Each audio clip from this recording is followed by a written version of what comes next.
विघ्न आ जाता है, कठिनाई आ जाती है, परेशानी आ जाती है। क्या करते हैं? अपने शुभ संकल्प को छोड़ देते हैं, दूर हो जाते हैं उससे, परेशानियों से घबरा जाते हैं और अपने संकल्प को अधूरा ही छोड़ देते। वो भी मानव ही है, लेकिन संकल्प को पूरा नहीं करते।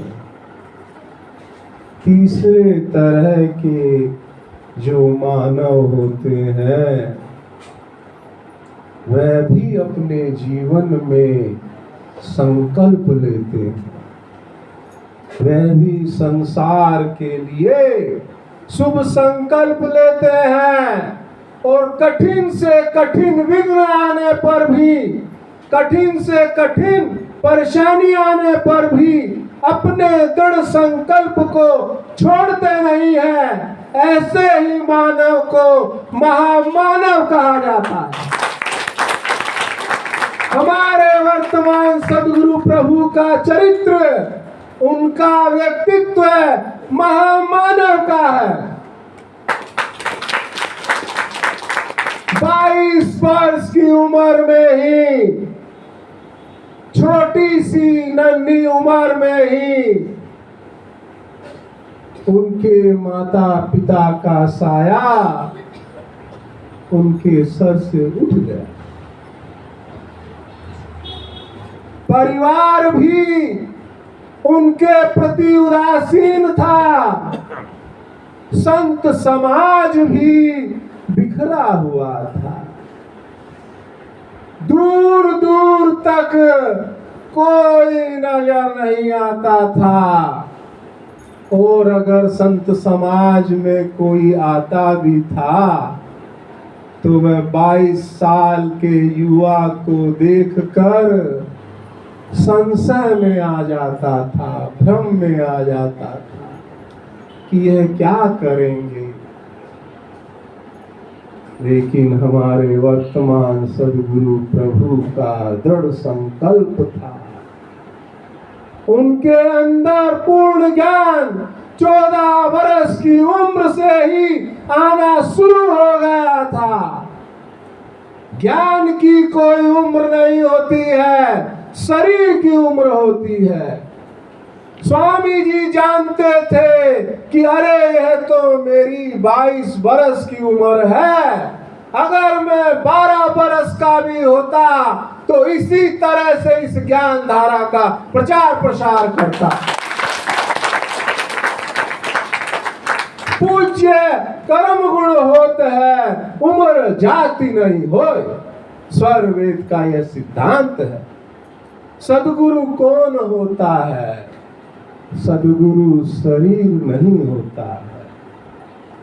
सदगुरु तो एक धारा है, एक प्रवाह है, एक ईश्वरीय स्रोत है, एक चेतन शक्ति है जो कहाँ प्रकट होती है, वह कोई उत्तम कोटि की आत्मा में अवतरित होती है। वह धारा उस महान आत्मा में आकर जैसे तालाब में धीरे धीरे पानी आता है और वह लबालब भर जाता है, उसी तरह से उस महान आत्मा में ईश्वरीय ज्ञान धीरे धीरे आता है और एक दिन वह महान आत्मा ईश्वरीय ज्ञान से ओतप्रोत हो जाती है। ऐसे ही हमारे वर्तमान सदगुरु प्रभु की स्थिति थी। 22 साल की उम्र में ही उनके अंदर पूर्ण ज्ञान विज्ञान आ गया था, लेकिन परिस्थितियां बहुत कठिन थी, कोई था नहीं। उन्होंने एक ही सिद्धांत बनाया, अकेला चलो रे। अकेला चलो के सिद्धांत पर हमारे वर्तमान सदगुरु प्रभु पैदल ही प्रचार में चल दिए। अपने ज्ञान से, अपने मधुर व्यवहार से, अपने आचरण से हमारे स्वामी जी ने धीरे धीरे एक एक व्यक्ति को इस ज्ञान से जोड़ा। क्या परेशानियां नहीं आई, कितनी कठिनाइयां नहीं आई।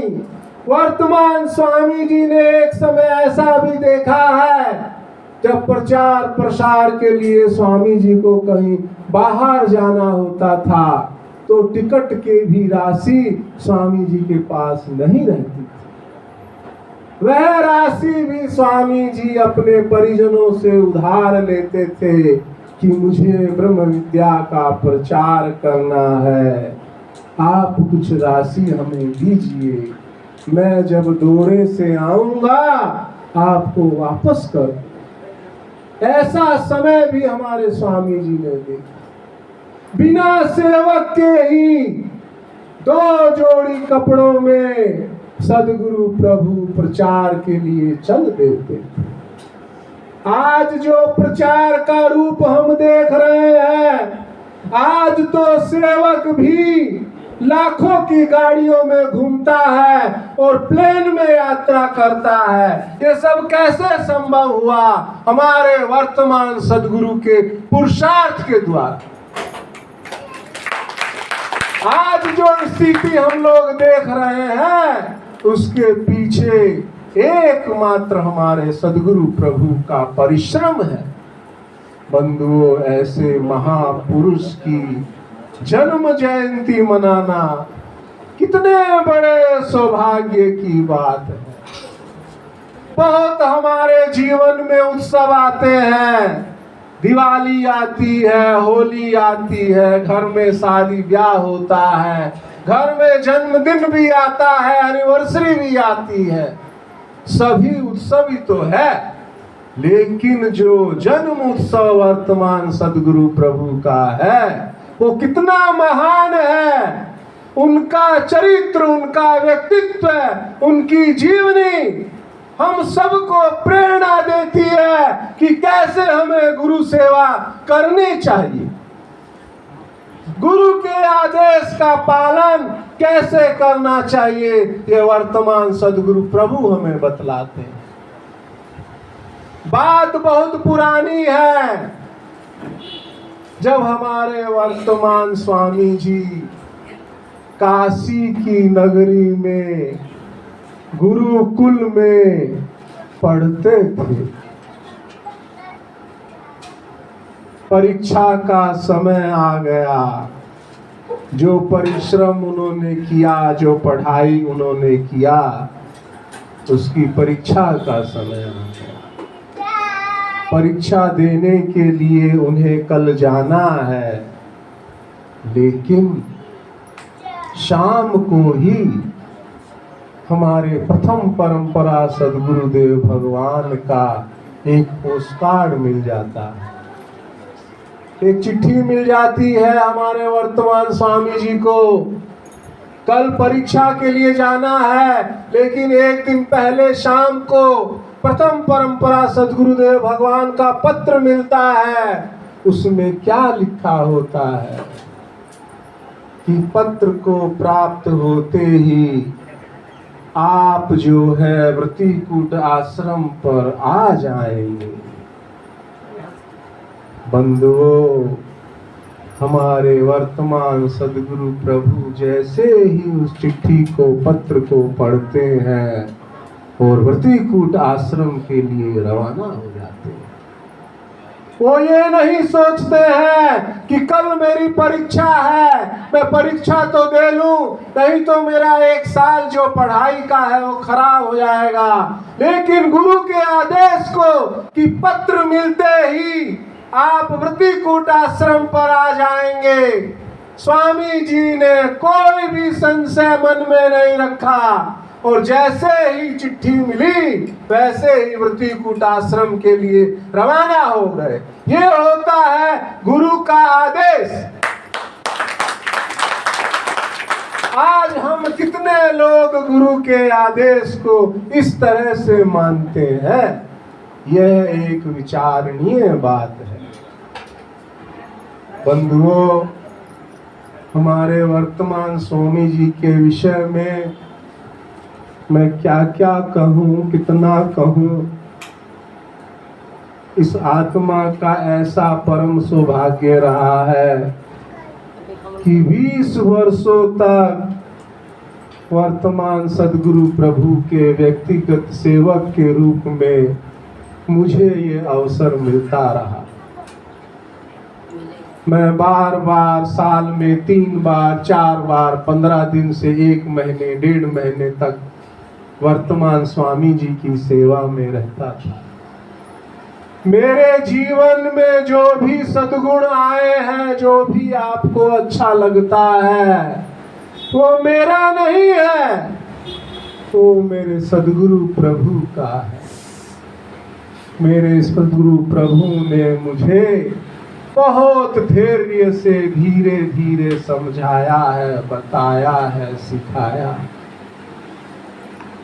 हमारे पास न जाने कितने स्वामी जी के संस्मरण हैं। अगर मैं कहने लगूंगा तो सुबह से शाम हो जाएगी। वर्तमान सदगुरु प्रभु इतने दयालु हैं, इतने कृपालु हैं कि वह शिष्य से ही प्रेम नहीं करते, वह जीव जंतु से भी प्रेम करते हैं, पशु पक्षी से भी प्रेम करते हैं, पेड़ पौधों से भी प्रेम करते हैं। बंधुओं, ऐसे हमारे वर्तमान सदगुरु प्रभु का जीवन है। एक संस्मरण आता है, बात है रायपुर आश्रम की। मैं स्वामी जी की सेवा में था। रायपुर आश्रम के एक कमरे में स्वामी जी की चौकी लगा दी गई थी। उस समय एयर कंडीशन नहीं था, एसी तो अब सब जगह लगी है। पहले तो स्वामी जी पंखे के नीचे ही विश्राम करते थे। कमरे में एक पंखा लगा हुआ था, चौकी पर स्वामी जी का बिस्तर लगा था। स्वामी जी प्रचार के दौरे में थके हारे आए, चौकी पे बैठे। गर्मी का महीना था, पंखा धीरे धीरे हवा दे रहा था। लेकिन देखते हैं कि उसी कमरे में एक चिड़िया घुस गई। अब उस चिड़िया को निकालने का प्रयास किया जाता है, लेकिन चिड़िया जो है वह भी हमारे स्वामी जी को छोड़ना नहीं चाहती थी कि सदगुरु प्रभु यहाँ है, मैं क्यों बाहर जाऊं। तो कमरे में ही वह घूमती रही, बाहर नहीं निकली। स्वामी जी ने पंखा बंद करवा दिया था कि आप जो है पंखा चलाए हैं और ये चिड़िया उड़ रही है, कहीं इस पंखे से उसको चोट ना लग जाए, उसके जीवन की हानि ना हो जाए, इसीलिए पंखा बंद कर दो। चिड़िया को निकालने का प्रयास किया गया, लेकिन वह भी सदगुरु प्रभु को छोड़ना नहीं चाहती। स्वामी जी ने क्या किया कि लगता है अब ये बाहर नहीं जाएगी, हम ऐसे ही सो जाएंगे। उस गर्मी के दिनों में हमारे सदगुरु प्रभु बिना पंखे के ही सो गए, लेकिन उस चिड़िया पर इतनी दया करुणा की कि अगर मैं पंखा चलाऊंगा और रात को अगर वो कहीं उड़ी तो उसको चोट न लग जाए। भक्त शिष्यों के कहने पर भी स्वामी जी पूरी रात पंखा नहीं चलाए। ऐसा हमारा वर्तमान स्वामी जी का जीवन है, चरित्र है। कितना स्नेह प्रेम हम सब लोगों को देते हैं। हजारों हजार नहीं, लाखों शिष्यों के नाम उन्हें याद है। ऐसा कोई गुरु संसार में देखने को तो क्या सुनने को भी मिलता है। एक एक बात स्वामी जी हम सब लोगों की याद रखते हैं। किसने क्या सेवा की है वह भी याद रखते हैं। हमारे वर्तमान स्वामी जी जो है वो सबके भाव देखते हैं। हम क्या देख रहे हैं, हम क्या दे रहे हैं, स्वामी जी की दृष्टि उस पर नहीं होती है। हम किस भाव से दे रहे हैं, सदगुरु उसी चीज को देखता है। बंधुओं, संस्मरण बहुत है। एक और फिर याद आता है, बात है शून्य शिखर आश्रम की। उस समय भी मैं स्वामी जी की सेवा में था।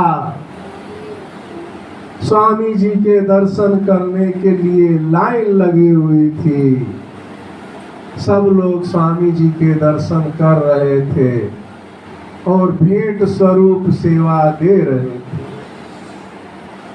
सेवा कोई थोड़ी दे रहा था, कोई ज्यादा दे रहा था, कोई 1000 दे रहा था, कोई लाख दे रहा था, कोई 5 लाख भी दे रहा था।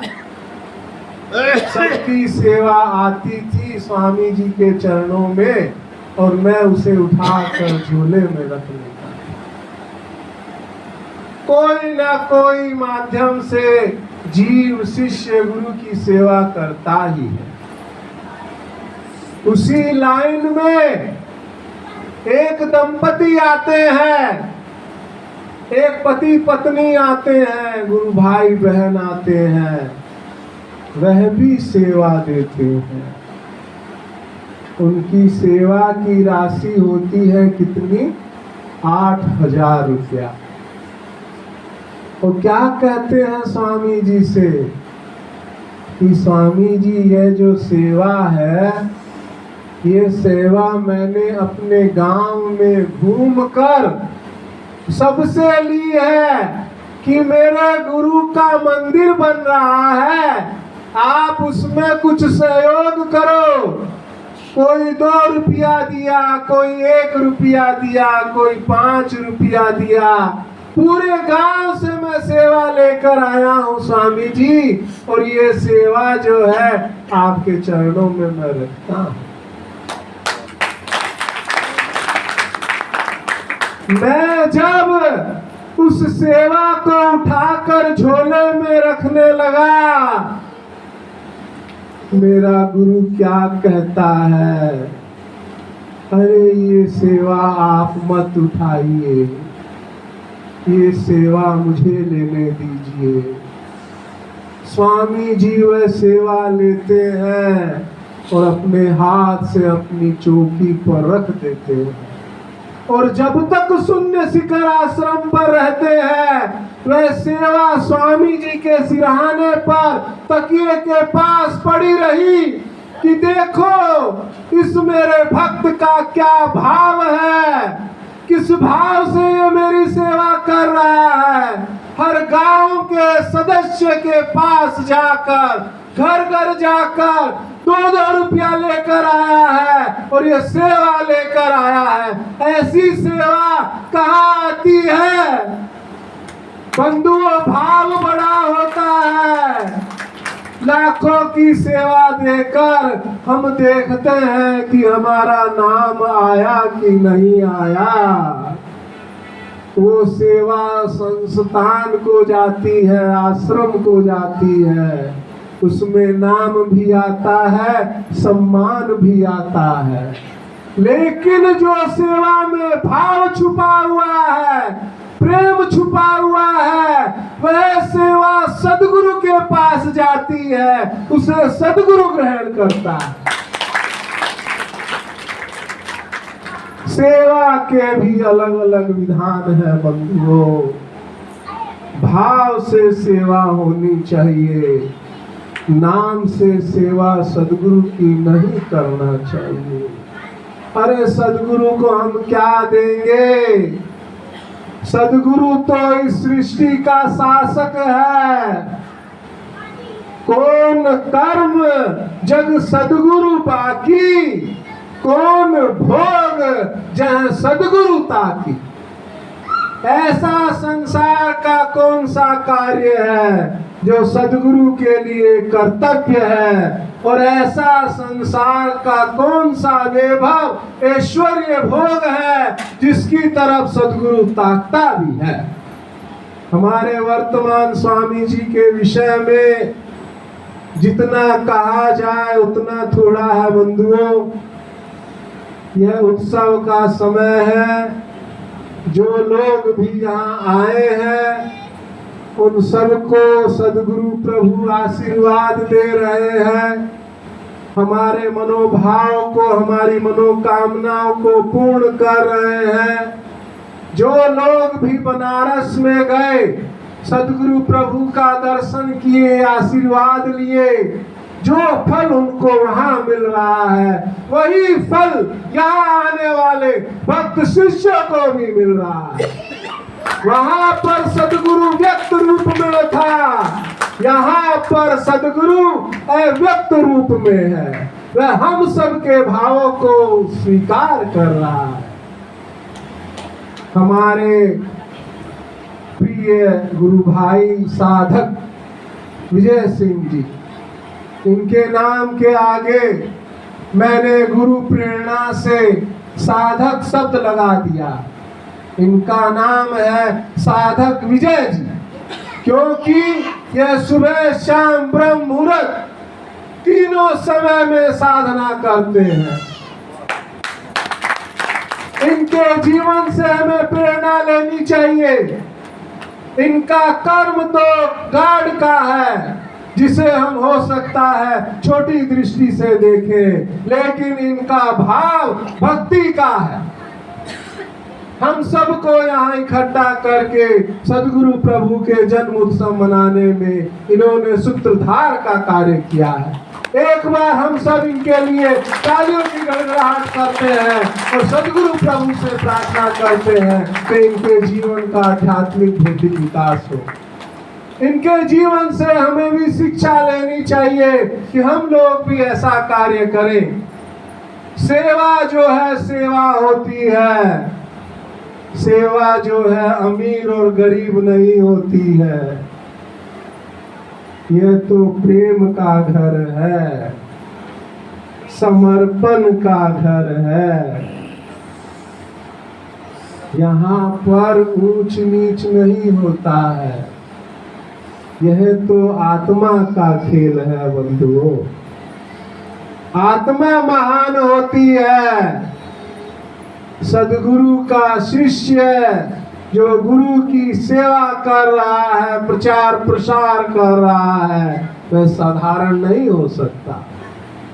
अंत में जो भी भक्त शिष्य यहाँ आए हैं वह सब सदगुरु की कृपा के पात्र हैं।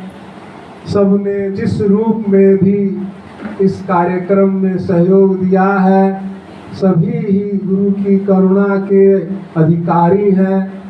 मैं सबके जीवन के लिए सदगुरु प्रभु से प्रार्थना करता हूँ कि वह हमारा आध्यात्मिक और भौतिक विकास करे, और इसी तरह से हमारे संस्थान के जो पर्व है वो हम सभी लोग मिलकर मनाते रहें। अभी तो आने वाला समय है। हमारे बड़े स्वामी जी पितर पितामह विहंगम योग के प्रणेता अनंत श्री सदगुरु सदाफल देव जी महाराज की जन्म जयंती का, उनके प्राकट्य का समय आने वाला है। उसमें भी ऐसे ही बढ़ चढ़ के भाग ले और उस उत्सव को भी ऐसे ही धूमधाम से मनाए। इन्हीं शब्दों के साथ मैं अपनी वाणी को विराम देता हूँ। बोलिए सतगुरुदेव भगवान की जय।